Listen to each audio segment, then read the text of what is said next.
പകൽ ക്ലിക്സ് എന്ന എൻ്റെ യൂട്യൂബ് ചാനലിലേക്ക് ഒരിക്കൽ കൂടി സ്വാഗതം. ഇന്ന് ഈ വീഡിയോയിൽ കബീർദാസിൻ്റെ മറ്റൊരു ദോഹയുടെ ഭാവാർത്ഥം ആണ് പറയാൻ പോകുന്നത്. ശ്രദ്ധിച്ചു കേൾക്കണേ. आप सब लोग शायद जानते हैं कि कबीरदास गुरु, ईश्वर और प्रेम के महत्व को लेकर बहुत ही दोहाए लिखे हैं. वे गुरु को ज़्यादा महत्व अपनी ज़िंदगी में देते थे, लेकिन ईश्वर को छोड़कर नहीं. वे ईश्वर को भी अपनी ज़िंदगी में बहुत ही महत्व देते थे. यहाँ जो हम अभी पढ़ने वाला दोहा है, इसमें भी ईश्वर के महत्व को दर्शाया है. कबीर ईश्वर को कभी कभी राम भी पुकारते थे. राम से बिछुड़ जाने के बाद मानवों की स्थिति कैसे होती है, उस स्थिति चकवा और चकवी पक्षी के विरह को आधार बनाकर प्रकट किया है कबीरदास ने. चकवा और चकवी पक्षी की कहानी उनके समय में प्रचलित लोक कथा थी, पुराने समय की कहानी थी. कबीरदास की भक्ति रहस्यवादी भक्ति थी और वह उनके काव्यों में भी दिखाई देता था. कबीर ने इन पक्षियों की कहानी को दोहे के अंदर इसलिए लाया गया है कि दोहे के अर्थ को, उसके सार को आसानी से लोगों के दिल में बिठाया जाए. उनका मानना है कि सदा जागृत रहना है, ईश्वर से मिलते रहना चाहिए. अगर ईश्वर के साथ का संबंध टूट गया या संबंध छूट गया तो वह बहुत डरावनी बात है. इसलिए मानवों को ऐसा करना चाहिए कि मन को हमेशा जागृत रखना है, ईश्वर के प्रति हमेशा भक्ति भावना रखना चाहिए, ईश्वर से स्मरण करना चाहिए. इसी जागरूकता को कबीर ने इसी दोहे में बताया है. तो देखें कैसे किया है उन्होंने ये. चकई बिछुरो रेणी को आई मिली प्रभाती, जे जन बिछുരോ രാമസോ തേ ദിൻ മിലേ ന രാതി. ദോഹ ഇങ്ങനെയാണ്. ഇതിൽ നമുക്ക് അറിയാത്ത ഒരുപാട് വാക്കുകളുണ്ട്. ചക്കൈ, ബിച്ചുരോ, രേനി, പ്രഭാതി, ബിച്ചുട്ടെ, രാതി. പക്ഷേ ഇതിൻ്റെയൊക്കെ അർത്ഥം പറഞ്ഞ് അറിഞ്ഞാൽ അയ്യോ ഇതായിരുന്നു ഇതിൻ്റെയൊക്കെ അർത്ഥം എന്ന് നമ്മൾ അത്ഭുതപ്പെട്ടു. അത്ര സിമ്പിളായിട്ടുള്ള അർത്ഥങ്ങൾ തന്നെയാണ്. പ്രാചീന പദ്യമായതുകൊണ്ട് തന്നെ അതിൻ്റെ ഒരു വ്യത്യാസം ഉണ്ട്. സതുക്കടി ഭാഷയാണ്, പഞ്ചമേൾ കിച്ചടി എന്നൊക്കെ പറയുന്ന ഭാഷ. അപ്പോൾ നമുക്കിതിൻ്റെ ഭാവാർത്ഥം പറയാം. അതിനു മുമ്പ് മറ്റൊരു കാര്യം കൂടി നിങ്ങളെ സൂചിപ്പിക്കുന്നതെന്ന് വെച്ച് കഴിഞ്ഞാൽ, ഇങ്ങനെ ചില വേർഡുകൾ നമ്മൾ നമ്മുടെ മനസ്സിലേക്ക് സ്ട്രൈക്ക് ചെയ്തെടുക്കുക. ആ വാക്കുകൾ നമുക്ക് എക്സാമിന് വരുമ്പോൾ വളരെയേറെ യൂസ്ഫുള്ളായിട്ട് മാറും. ഇന്ന ഭാഗമാണ് നമ്മൾ പഠിച്ചത്, ഇന്ന കാര്യങ്ങളാണ് പറഞ്ഞത് എന്നൊക്കെ അത് വെച്ച് നമുക്ക് എക്സാമിന് വളരെയേറെ ആൻസർ പെട്ടെന്ന് ചെയ്യാൻ കഴിയും. നിങ്ങളൊന്ന് ശ്രമിച്ച് നോക്കൂ. അപ്പോൾ നമുക്കിതിൻ്റെ ഭാവാർത്ഥം എന്താണെന്ന് നോക്കാം. इस दोहे के द्वारा कबीर जी ईश्वर भक्ति से पूर्ण रूप से हटकर सांसारिक माया के जाल में फंसकर रहने वाले लोगों की ओर इशारा करते हुए उनको चेतावनी और उपदेश देते हुए कहते हैं. चकवा और चकवी पक्षी एक साथ रात में उड़ते समय बीच के रास्ते में बिछुड़ जाता है. बीच के रास्ते में ये दोनों बिछुड़ जाते हैं और नदी या तालाब के किनारे बैठकर पूरी रात अपनी प्रिय के बिछुड़न पर दुखित होकर खोज में पुकारते रहते हैं. कवियों ने बहुत की कविताओं में कई पक्षियों का जिक्र करते हैं और उन जिक्र में ये भी एक है, चकवा और चकवी पक्षी. ये पक्षियाँ रात में बिछुड़ जाते हैं. एक साथ जाते समय रात में बिछुड़ जाते हैं और विरह व्यथा में पूरी रात रोते पुकारते रहते हैं, किसी तालाब या नदी के किनारे बैठकर. लेकिन सुबह होते ही क्या होता है, लेकिन सुबह होने पर उनके पुनर्मिलन होता है। प्रभादी का मतलब है प्रभात, सवेरा। मैंने पहले ही बताया था, कुछ ऐसे शब्द होते हैं जो देखकर डर जाता है, लेकिन उसको समझने पर बहुत प्यार होता है उसके साथ। प्रभादी, प्रभादी सुनने में तो क्या होता है ये, ऐसे सोचते हैं, लेकिन उसका मतलब है प्रभात, सवेरा। पूरी रात के बिछुड़न के दर्द का अंत सुबह होते ही उनके पुनर्मिलन से दूर हो जाते हैं या मिट जाते हैं। उनके दुख का अंत वहीं पर समाप्त होता है।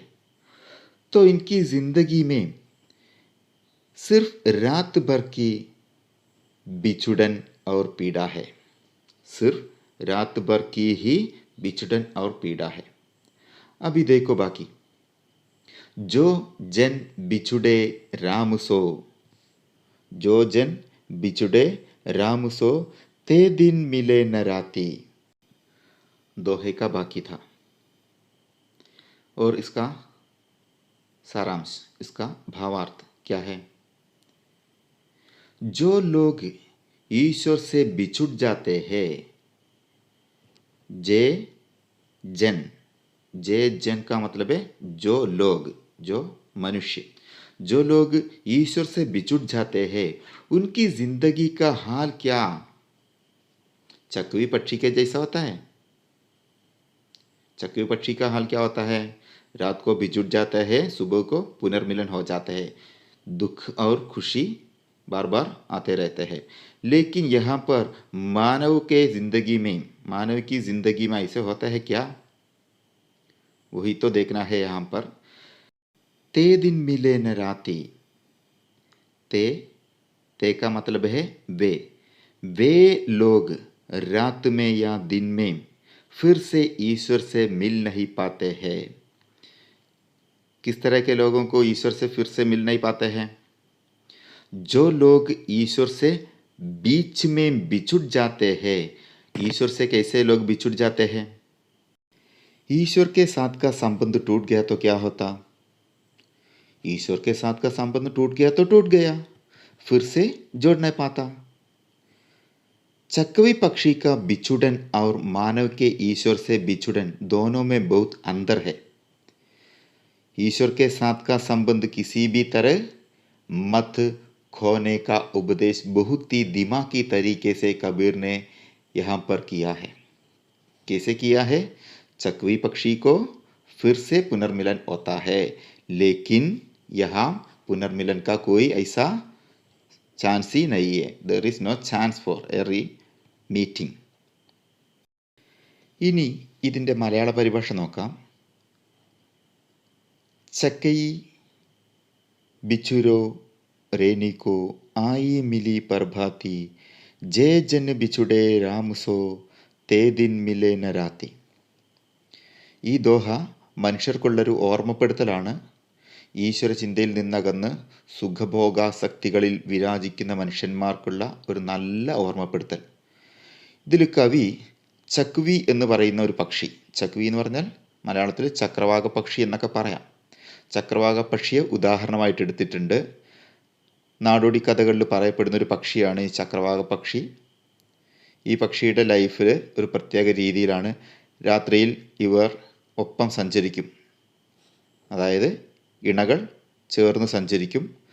പക്ഷേ രാത്രിയിൽ ആ സഞ്ചരിക്കുന്നതിനിടയ്ക്ക് ഇവർ തമ്മിൽ വേർപിരിഞ്ഞു പോവുകയാണ്, വഴിയിലെവിടെയോ വെച്ച് വേർപിരിയുന്നു. പിന്നെ ഒറ്റയ്ക്കാവുമ്പോൾ ഇവർ തമ്മിൽ കാണുന്നില്ലല്ലോ. പിന്നെ ഏതെങ്കിലും നദിക്കരയിൽ ഇരുന്നിട്ട് തൻ്റെ ഇണയെ പ്രതീക്ഷിച്ച് ഉറക്കെ കരഞ്ഞുകൊണ്ടിരിക്കും. നദിയുടെ അപ്പുറവും ഇപ്പുറവും ഇരുന്നുകൊണ്ടായിരിക്കും ചിലപ്പോൾ ഒരു പക്ഷേ ഇത് കരയുന്നുണ്ടാകുക. ഇതിനെക്കുറിച്ചൊരു കഥയൊക്കെ ഉണ്ട്. ആ കഥയൊന്നും ഞാനിവിടെ പറയുന്നില്ല. ഒരു ശാപം കിട്ടിയ കഥയാണ്. ഒരു എന്താ പറയുക, കാമുകി കാമുകന്മാരെ പോലുള്ള അവരെ കണ്ടിട്ട് ദേവന്മാർക്ക് അസൂയ തോന്നുകയും അത്രയ്ക്ക് ഡീപ്പായിട്ടുള്ളൊരു പ്രണയമായതുകൊണ്ട് തന്നെ ദേവന്മാർക്ക് അസൂയ തോന്നുന്നു, ശപിക്കുകയും അവയെ ചക്കുവ പക്ഷികളാക്കിയിട്ട് എന്നൊക്കെയാണ് പറയുന്നത്. പറയുന്നില്ല എന്ന് പറഞ്ഞിട്ട് ഞാൻ പറയുകയും ചെയ്തു. ഓക്കെ, പോട്ടെ. എന്നാലും അപ്പോൾ ഈ പക്ഷികൾ രാത്രിയിൽ ഒപ്പം സഞ്ചരിക്കുന്നതിനിടയ്ക്ക് വഴിയിലെവിടെ വെച്ച് പിരിയുകയും അതിനെ പ്രതീക്ഷിച്ചുകൊണ്ട് രാത്രി മുഴുക്ക കരയുകയും ചെയ്യും ഈ പക്ഷികൾ. ആ കരച്ചിൽ അതിൻ്റെ വിളിക്കുന്നതാണ്, തൻ്റെ ഇണയെ വിളിക്കുന്നതാണ്. രാത്രി മുഴുവൻ ഈ വിളിയൊച്ച കേട്ടുകൊണ്ടേയിരിക്കും. പക്ഷേ രാത്രിയിൽ അവർക്ക് തമ്മിൽ ഒരു മീറ്റിങ്ങിന് യാതൊരുവിധ ചാൻസുമില്ല, അതിന് കഴിയാറില്ല. എന്നാൽ പ്രഭാതമാകുമ്പോൾ എന്താ സംഭവിക്കുക? പ്രഭാതമാകുമ്പോൾ അവയുടെ പുനഃസമാഗമം നടക്കുകയാണ്. അതായത് അവർ വീണ്ടും തമ്മിൽ കണ്ടുമുട്ടുന്നു, പിന്നെയും യാത്ര. പക്ഷെ അടുത്ത രാത്രിയിലും എന്ത് സംഭവിക്കുന്നുണ്ട്?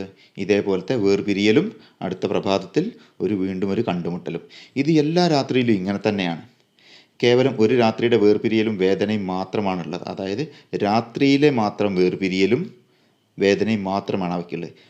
ഇതിനെ കവി കബീർദാസ് എങ്ങനെ മാനുഷിക ജീവിതമായിട്ട് ഇണക്കി ചേർത്തിരിക്കുന്നു എന്ന് നോക്കാം. കവി വളരെ വിദഗ്ധമായിട്ടാണ് ഈ ഒരു കഥയെ മനുഷ്യൻ്റെ ജീവിതമായിട്ട് ചേർത്തിരിക്കുന്നത്. കവി ഈ ഒരു ചക്വി പക്ഷിയുടെ കഥയെ ഇതിലേക്ക് ഇൻവോൾവ് ചെയ്യാനുള്ള കാരണം എന്ന് പറഞ്ഞാൽ അദ്ദേഹം പറയുന്ന സംഗതി വളരെ പെട്ടെന്ന് ആൾക്കാരിലേക്ക് എത്തിപ്പെടാനും ഗ്രഹിച്ചെടുക്കുവാൻ ഈസി ആകാനും വേണ്ടിയിട്ടാണ്. രഹസ്യവാദ കവി ആയതുകൊണ്ട് തന്നെ അദ്ദേഹത്തിൻ്റെ വാക്കുകൾക്കും വരികൾക്കൊക്കെ ഒരു രഹസ്യ സ്വഭാവം തന്നെ ഉണ്ടായിരുന്നു. അപ്പോൾ കവിതയുടെ വരികൾ, നെക്സ്റ്റ് വരി ഇങ്ങനെയാണ് പറയുന്നത്: ജോ ജൻ ബിച്ചുഡേ രാമുസോ തേ ദിൻ മിലേ നരാത്തി. ജെ ജൻ എന്ന് പറഞ്ഞാൽ ജോ ജൻ ഏതെങ്കിലും, അല്ലേ, ആരാണോ ആ മനുഷ്യർ. ജോ ജൻ ബിച്ചുഡേ രാമുസോ, രാം എന്ന് പറഞ്ഞാൽ ഈശ്വരൻ. ഏതൊരു വ്യക്തിയാണോ, ആരാണോ ഈശ്വരനെ ബിച്ചുഡ് ജാത്തേഹെ, ബിച്ചുഡ് എന്ന് പറഞ്ഞാൽ വിട്ടുപോവുക, അതായത് പിരിഞ്ഞു പോകുന്നത്. അപ്പോൾ ഈശ്വരനോടുള്ള അടുപ്പം ഇല്ലാതെയാക്കിയിട്ട് പോകുന്നത്. തേദിൻ മിലേന രാത്തി, അവർക്ക് രാത്രി എന്നല്ല ഇനി പകലിലായാലും അവരെ ഈശ്വരനെ തിരിച്ചു കിട്ടില്ല. പക്ഷിക്ക് അങ്ങനെ കിട്ടുന്നുണ്ട്, പക്ഷിക്ക് പ്രഭാതത്തിൽ തൻ്റെ ഇണയെ കിട്ടുന്നത്. പക്ഷേ ഇവിടെ ഈശ്വരനെ ഉപേക്ഷിച്ച് പോയി കഴിഞ്ഞാൽ മനുഷ്യന് തിരിച്ച് ആ ഈശ്വരനെ കിട്ടുന്നില്ല. അത് അടുത്ത പ്രഭാതത്തിലും കിട്ടുന്നില്ല, അടുത്ത രാത്രിയിലും കിട്ടുന്നില്ല, അടുത്ത പ്രഭാതത്തിലും കിട്ടുന്നില്ല. അതായത് പിന്നെ കിട്ടുന്നേ ഇല്ല എന്നർത്ഥം. ആരാണോ ഈശ്വരനെ പിരിയുന്നത്, ഈശ്വരനുമായുള്ള ബന്ധം ആരാണോ ഇല്ലാതാക്കുന്നത്, അവർക്ക് പിന്നെ രാത്രിയായാലും പകലായാലും ഈശ്വരനെ കണ്ടുമുട്ടാൻ കഴിയില്ല. ഈശ്വരനെ നമ്മൾക്ക് ദുഃഖം വരുമ്പോൾ മാത്രം വിളിക്കാനുള്ള ഒരാളായിട്ടാണ് നമ്മൾ കാണുന്നത്. ഈശ്വരൻ നമുക്ക് ദുഃഖം വരുമ്പോൾ മാത്രം സ്മരിക്കുന്നു എന്നാണ് അതിൻ്റെ യാഥാർത്ഥ്യം. കബീർ തൻ്റെ മറ്റൊരു ദോഹയിൽ ഇത് പറയുന്നുണ്ട്. എന്താണെന്ന് വെച്ച് കഴിഞ്ഞാൽ, നാം ദുഃഖത്തിൻ്റെ സമയത്തല്ല ഈശ്വരനെ സ്മരിക്കേണ്ടത്, മറിച്ച് നമുക്ക് സന്തോഷവും സുഖവും ഉള്ളപ്പോഴാണെന്ന്. മായാലോകത്തിൽപ്പെട്ട് സുഖഭോഗങ്ങളിലെ എല്ലാ അഴുക്കുകളിലും ഉരുണ്ട് ബുദ്ധിമുട്ടിൻ്റെ അപകടാവസ്ഥയെ അരികിലെത്തുമ്പോൾ ഈശ്വരനെ സ്മരിച്ചിട്ട് വല്ല കാര്യമുണ്ടോ? ഒരു കാര്യവുമില്ലെന്നാണ് കബീർദാസ് പറയുന്നത്. അതായത് നമുക്ക് സന്നിധാവസ്ഥകളൊക്കെ വരുന്ന സമയത്ത് മാത്രം ദൈവമേ എന്ന് വിളിച്ചു കരയും. അതുവരെ നമ്മൾ ഈശ്വരനെ സ്മരിക്കാതെ നിൽക്കും. നമ്മൾ ഈശ്വരനെ സ്മരിക്കാത്തതുകൊണ്ട് തന്നെ നമുക്ക് എന്തില്ല, നമുക്കൊരു അപകടം വരുമ്പോൾ ഈശ്വരൻ്റെ തുണയും നമുക്ക് ഉണ്ടാവില്ല. അതായത് നഷ്ടപ്പെട്ടു പോയി എന്നർത്ഥം. ജോ छूट गया वो तो छूट गया. ചക്രവാക പക്ഷിക്കാണെങ്കിൽ വേർപിരിയലിനാൽ ഒരു ദിവസം മാത്രമേ വിരഹതയുള്ളൂ. എന്നാൽ ഈശ്വരനെ നാം മനുഷ്യർ വേർപിരിഞ്ഞാൽ ഒരു രാത്രിയല്ല, പല രാത്രികളല്ല, ഒരിക്കലും പിന്നെ നമുക്ക് നേടാൻ കഴിയില്ല. ഈശ്വരനുമായുള്ള ബന്ധം പൂർണ്ണമായും അങ്ങോട്ട് വിച്ഛേദിക്കപ്പെട്ടു പോവുകയാണ്.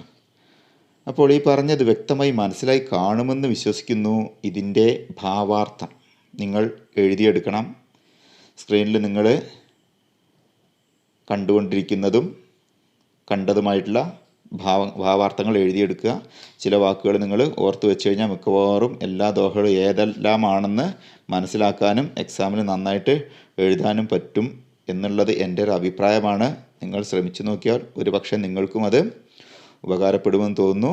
ചില വാക്കുകളുടെ അർത്ഥങ്ങൾ നമ്മൾ മനസ്സിലേക്ക് സ്റ്റോർ ചെയ്ത് വെക്കുക. എവിടുന്ന് ചോദിച്ചു കഴിഞ്ഞാലും, പണ്ട് ജയറാമിനോട് ഏത് നട്ടപ്പാതിരയ്ക്ക് എഴുന്നേറ്റിട്ട് പ്രേം നസീറിനെ ഇമിറ്റേറ്റ് ചെയ്യാൻ പറഞ്ഞു കഴിഞ്ഞാൽ ഇമിറ്റേറ്റ് ചെയ്യുമായിരുന്നു എന്ന് പറഞ്ഞത്.